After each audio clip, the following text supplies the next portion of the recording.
My brothers, I wanted to speak to you about a topic that absolutely no one in this hall today, no one, and I mean absolutely no one, is free from this topic. And that's the issue of forgiveness.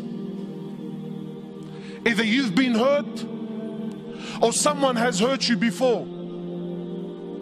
And by no means am I here now to talk to you about the rewards of forgiveness, and that if you forgive, that this is a noble thing and that it makes you a good person. No. Today we're here to push buttons. Today we're here to put salt to a wound that we don't like to talk about. Today I'm here to tell you that if you don't forgive, then woe to you the day you stand before Allah subhanahu wa ta'ala. You see, many of us, we tend to think that forgiveness is an option that I have. That if I want, I'll forgive. But if I don't want, brother, I'm going to hold on to this to the day of resurrection. I'm going to hold on to this to the day of resurrection. La habibi la. Doesn't work like that. Because a part of being a believer, a part of being a Muslim, a part of being the follower of Rasulullah sallallahu alayhi wasallam is to have a heart that forgives. Not only does it forgive, but it loves to forgive, regardless of the crime. So because I'm sure your mind is already going through a process. He's probably he's probably speaking about forgiveness on small issues, light issues. No, I'm here to tell you today that there is absolutely no scenario, no issue, no situation that you could put forward before me that gives you any right to not forgive your Muslim brother. Nothing. And this is deen. This is real deen. This is the deen of the heart. This is the deen of breaking the nafs. The deen that no one likes to play with. The deen that no one likes to play with.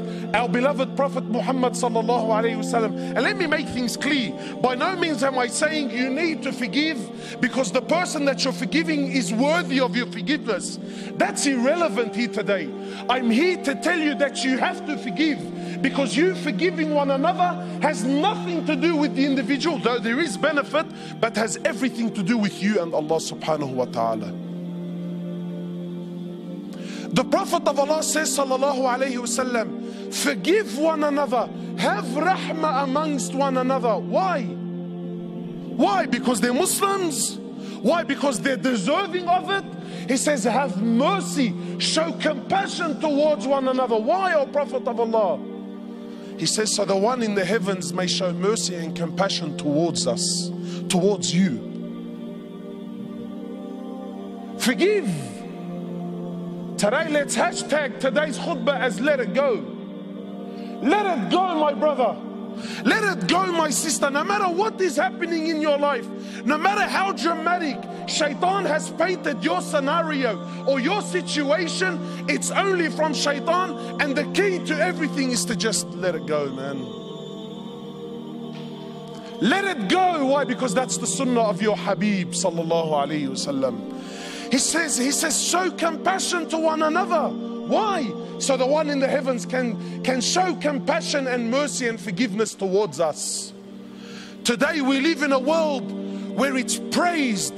The more you hold a grudge, then the more it's praised.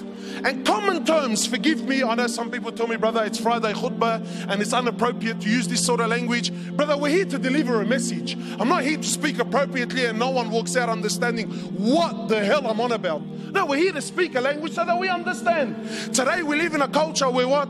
To forgive is a sign of what? It's a sign of weakness, bro. What? You think I'm a grunk? You think I'm a grunk? You think I'm a... No way in the world, brother. It's become an issue of pride. Brother, who the hell do you think you are, Yani? Who on God's green earth do you think you are to hold something and carry it in your heart? And look at the language. I don't forgive to the day of judgment.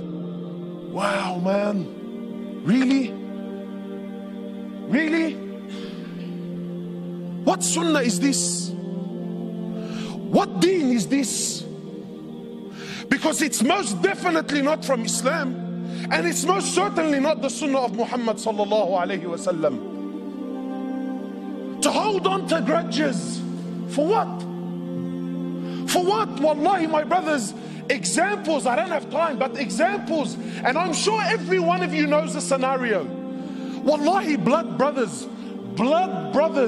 They grew up, they came out of the same womb, out of the same mother. They suckled on the same breast. They lived and slept and grew up in the same bedroom. Ate from the same plate and drank from the same cup. Today they don't speak to one another. Why? Because his wife said and my wife said. The hell with your wife.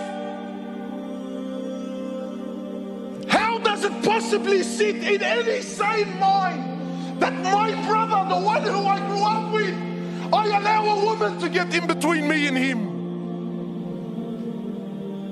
What deen is this? Father and son that don't talk to one another. Mates that grew up on the streets, they lived by... Brother, we did Habas together, Khayye. Habas, we were like that in Habas. 10 years I did time with him, 10 years. I'll take a bullet for him, bro. One drama, one incident, and all hell breaks loose. What happened, Akhi? Where did the hearts go, man? Husband and wife for 10, 15 years. Yeah, we had a divorce. Why? Wow, what happened? My wife showed me a post once on the internet. A woman was having some troubles with her husband. She's asking for advice. She has 3 kids. I quote, 3 kids, husband and wife. You shared the same bed for years. You ate from the same for years. Brother, how big could your drama be? Brother, we're human beings. Everyone makes mistakes. You're not perfect. I'm not perfect. But why is it that when a drama comes, no. This is unforgivable. Why? Why? 10 years marriage. Kids between one another. She's asking for advice. Her husband, whatever he did. So one of the sisters in a nice hijab, mashallah, she writes back to the sister. And I quote, the hell with him. Wow, man, just like that, the hell with him. Just like that, bro. We forgot all the good times. Just like that, the hell with him. What is this, man? So then there's always a scholar amongst us who comes to me, he goes to me, brother, and I get phone calls all the time. Brother, all I want is my haqq. Eid al-Quran, I'm not asking for anything more than my haqq, brother. Is there anything wrong with what I'm asking, cuz? I'm not asking for an inch more and not an inch less. So in his mind, shaitan is making him think, brother, that's your right, cuz. Doesn't Allah say, and look, I love how we quote ayat of Quran that suit my nafs. Doesn't Allah say in the Quran, brother, tooth for a tooth and an eye for an eye? Yeah. All I want is my haqq. When they got married, the sheikh came and her family and let's start with the Fatiha. Why? Because it's the opening of the Quran and so that the hearts can flourish and we can come together. But then when there's dramas, it's my lawyer versus your lawyer. When the kids are with me on the weekend, your mum's a dog, your mum's a hayawani, your mum's a this, your mum's a that. Then when the kids are with the mama, throughout the week, your father's a 1, 2, 3. She wipes the floor and the toilets with him day and night. Wow, man, just like that, just like that. The brother, forgive, let it go. No way, brother. My haqq, I want my haqq. I tell you, fine. So the brother says to me, is there anything wrong? I tell him, brother, wallahi, there's nothing wrong with you asking for your haqq. There's nothing wrong with you telling me eye for an eye and a tooth for a tooth. But I'm telling you this now, that if you open this door with people, Allah's going to open this door with you on the day of resurrection. And if Allah opens the door of tooth for a tooth and an eye for an eye, you're in a world to hurt.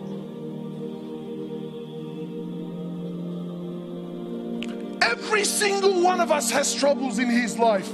Every single one of us has made mistakes. Every single one of us is a sinner. And every single one of us is hopeful and wishful that when I stand before Allah on the day of resurrection, Allah's going to turn a blind eye and forgive all my sins.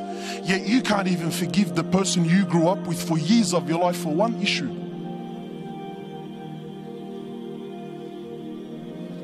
You can't even forgive. And people tell me, brother, but it's my heart, it's my right.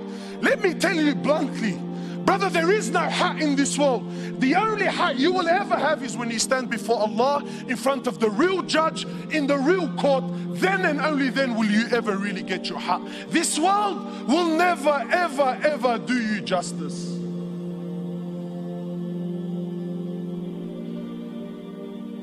Where are we? Really, my brothers, wallahi, where are we, man? Forgive me, if I'm a bit too, but wallahi, my heart hurts me. When I see two people who before the drama, they're the most religious and God-fearing and Allahu Akbar and wallah brother, we're like this and eat al-Quran and wallah, I forgive you and I love you for the sake of Allah. But as soon as you step on my toes, what was once a nice beard is a piece of Velcro, throws it right out the door. Come here, you little this and that, and let me, wow, man. What happened, cuz? What happened? Yeah, but he disrespected me. Let it go, man. Let it go. Not for Allah's sake. Let it go, cuz. Let it go. No, we want to Allah. There's those that show mercy and compassion towards one another. The one in the heavens will show mercy and compassion towards them. You see, my brothers, you know what I love about the Sahaba? The Sahaba were real people. Many of us, we like to praise the Sahaba so much so, to the point where we start painting this picture like they never did anything wrong. Well, you're very wrong. Sahaba did a lot of things wrong, but that's what was beautiful about them, because they made mistakes. Then the way they dealt with their mistakes is what makes them so special and so unique. My time is short. One particular incident. After one of the battles, there was booty of war, gold, silver, swords, shields, stuff like this. So the Sahaba gathered, there's a lot of it, it's money. So they started sharing their opinions as to how they should distribute this wealth. And please don't listen to the story for the sheer entertainment of it. Live the story, brother. Try to imagine. I'm not sharing with you Walt Disney fairy tales. These are real stories of your fathers. Why? Not to entertain you, but to learn. Because you know what, my brothers, the truth is, when really push comes to shove, we don't follow the sunnah of Rasulullah sallallahu alayhi wasallam. Deep down, we're gangsters. That's what we are, man. And being a gangster doesn't necessarily mean you got tattoos and you used to sell drugs on the streets. Wallahi, I know Abu Ali's and Abu Ahmed's that are more gangsters than any youngster on the street today can ever be. Gangster with your character and your attitude. We don't follow Rasulullah. We follow people like Tony Montana in Scarface, yeah, and Tupac in Mabarif Shoo, and that's it, brother. That's the way it is, cuz. That's how it is on the streets, brother. What deen is this, man? So the Sahaba, each man gave his opinion. Then Abu Dhar gave his opinion on the matter. For those of you who don't know Abu Dhar is Arab. Yani he makes an Arab feel like he's a non-Arab. You can't be any more Arab than what Abu Dhar was. So Abu Dhar also gave his opinion. Today, mosques. I was in Canada, the brother. Mosques are waiting in courts to deal with their issues. Why? Because, brother, I gave my opinion and this guy disrespected me when we were in the meeting. So now it's me versus him. And mosques are going to war with each other. Why? Who's hit it? Brother, I gave my opinion. What? And he went against me? Doesn't he know who I am? I've been here for 10 years, brother. This guy's only been on the board for 5 years. These are the people that are leading our masajid, mashallah.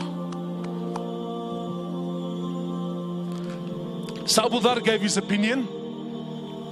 Then the next person was Bilal radiallahu ta'ala anhu. Bilal is the muaddin of Rasulullah sallallahu alayhi wasallam. Bilal not only used to be a slave, but an Abyssinian slave, meaning he was black. So as far as society is concerned, talk about being rock bottom. But you see, Islam came to break this. So when Bilal gave his opinion, he says, Abu Dhar, I disagree with you. Allahu A'lam, I think this is what we should do with the wealth. So Abu Dhar, imagine being put on the spot in front of everyone.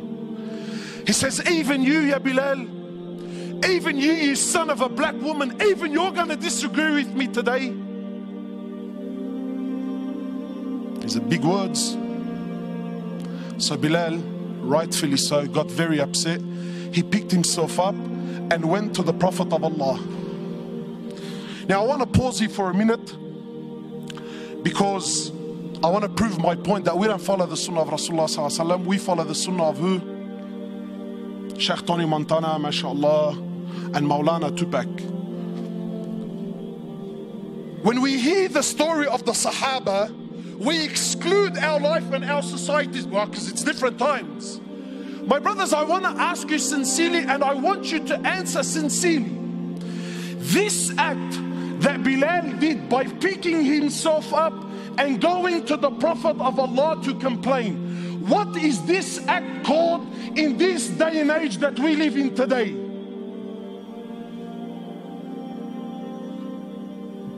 He's a snitch. True or not? Brother, we have a drama. You pick yourself up to go complain. What are you, a woman, bro? That's street language. You see, but Bilal wasn't corrupted by your Tupac and your Tony Montana. Bilal was affected by your Prophet, who you claim that you follow. You see, Bilal had something in his heart, so he went to someone that can help him with this situation. You and I, nah. That makes me less of a man. Nah, Habib. I'm gonna hold it in my heart for the next 20 years. I'm gonna thrash him, backbite him, wipe the floor with him, slander him with any opportunity that I can get for the next 20 years. But I won't go to someone that just might be able to help my situation.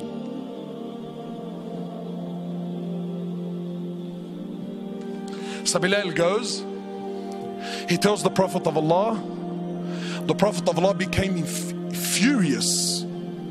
So the Prophet of Allah, he comes, he goes to where Abu Dhar was, and he grabs Abu Dhar by he grabs Abu Dhar.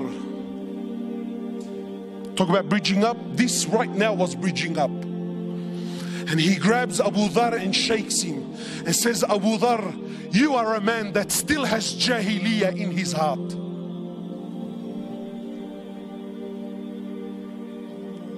So what did Abu Dhar do? That little Aqday, is that what he said? Eid al-Quran, that's not what I said. Allah, wallahi, I didn't mean it like that, bro. See, let me tell you the difference between a man and a so-called man. A real man is a man when he acknowledges that he really was in the wrong, he admits that he's in the wrong. So Abu Dhar lowers his head. He understands that he hurt his brother. He understands he upset his Prophet. So how did he deal with the situation? Did he stop praying at that masjid so that I don't see Bilal? Because that's how we deal with our issues, isn't it? Did he? Abu Dhar radiallahu ta'ala anhu, after acknowledging that he's in the wrong, he picks himself up. He goes into the streets of Medina looking for Bilal radiallahu ta'ala anhu. Then when he sees and he finds Bilal, he goes to Bilal publicly. Leave this with me, publicly, in front of everyone. He goes to Bilal in front of everyone and gets down on the floor and says to Bilal, Ya Bilal, by Allah, I will not lift my head off the floor until you step on it with your foot. And let it be known right here, right now in Medina, which one of us today is the honored and which one of us today, ya Bilal, is the dishonored one.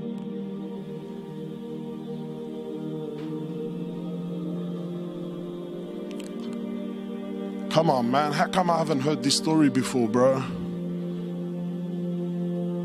So what did Bilal do? He's vulnerable.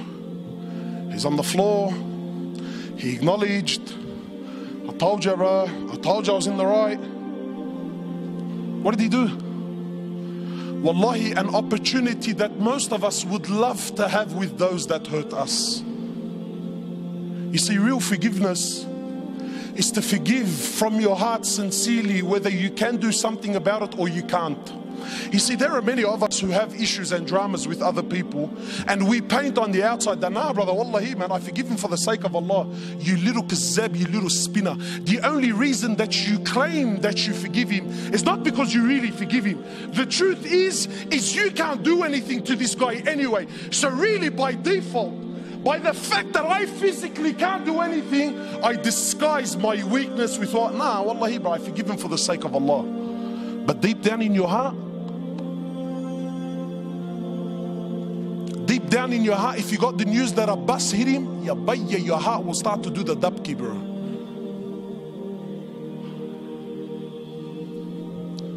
So some brothers tell me, you know, cuz, listen, wallahi, bro, wallah, you know, I forgive him. Wallahi, I forgive him.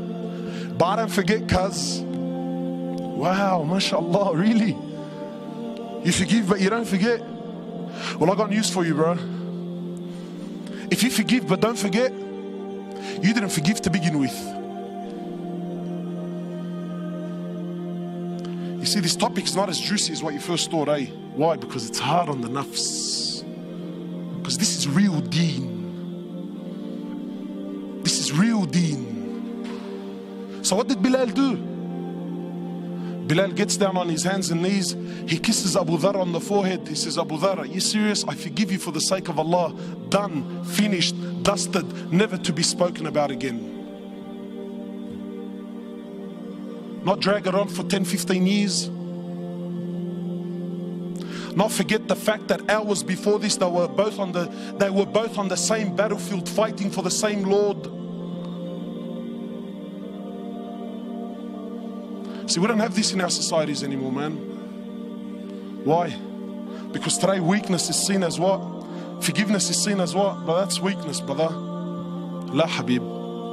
That's a real man. Because we claim that we follow Rasulullah sallallahu alayhi wasallam. Brothers tell me all the time, cuz I'll die for his honor. Wallahi, I'm ready to die for his honor.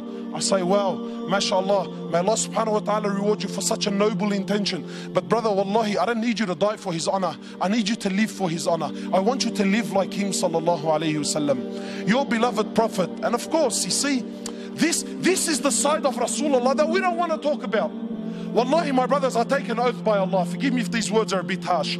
But I tell you now, and this is my own personal opinion, wallahi, even our love for the deen, even our love for the Sahaba is a love of dunya. Nobody here loves Umar ibn al-Khattab. Most loved, probably one of the most loved. He's definitely my favorite. Nobody here loves Umar ibn al-Khattab because he had permanent marks on his cheeks from crying out of fear of Allah. Nakas. We love Umar ibn al-Khattab because when his name was mentioned, the kuffar used to shake in their knees.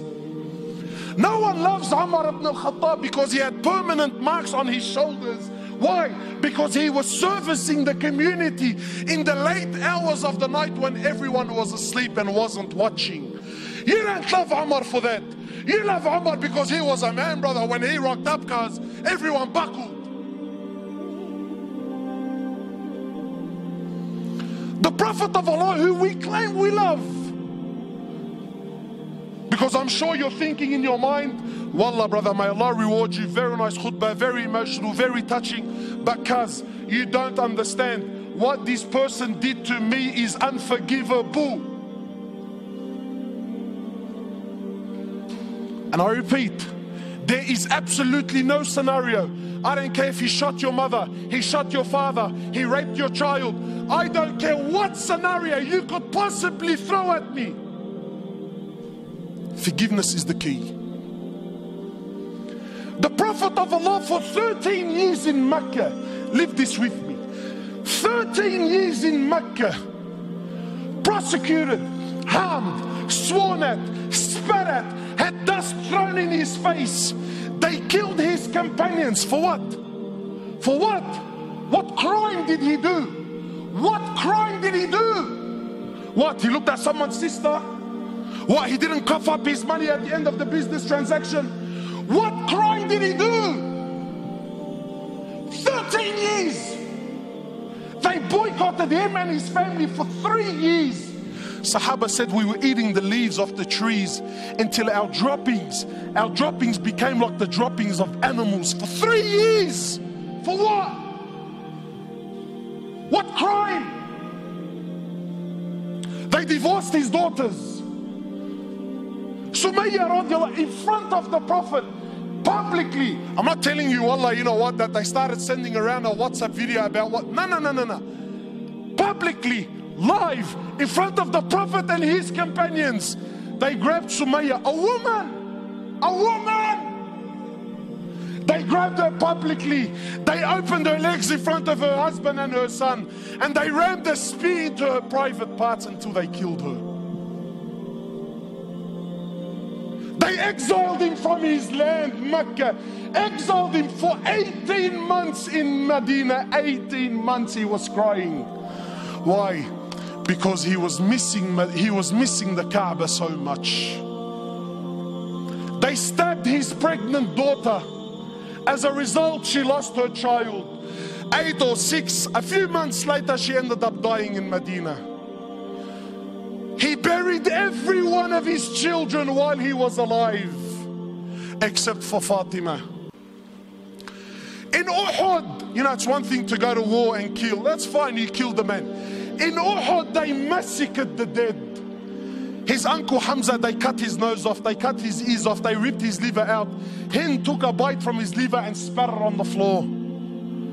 Sahaba said when the Prophet of Allah seen Hamza, we never seen him cry like he cried when he seen his uncle Hamza. In narrations, he prayed janazah for his uncle 70 times. So much hurt and so much pain. For years.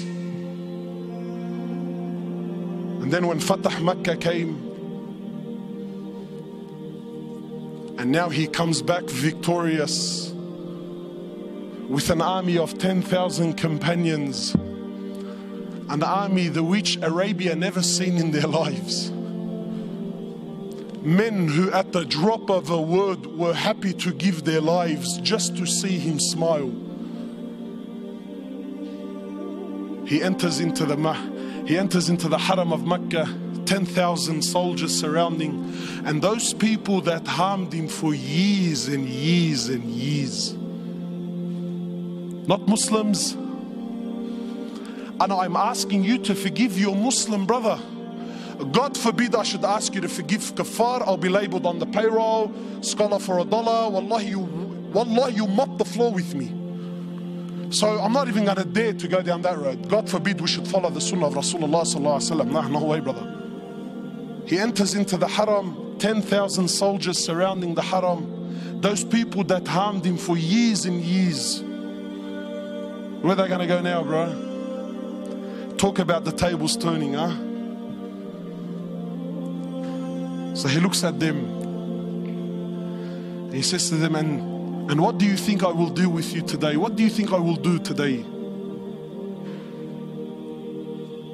They said, you're an honorable, generous person, the son of an honorable, generous person.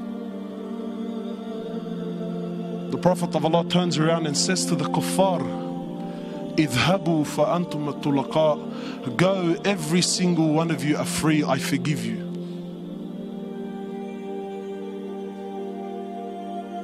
Where's this sunnah in our lives, man? Where's this deen?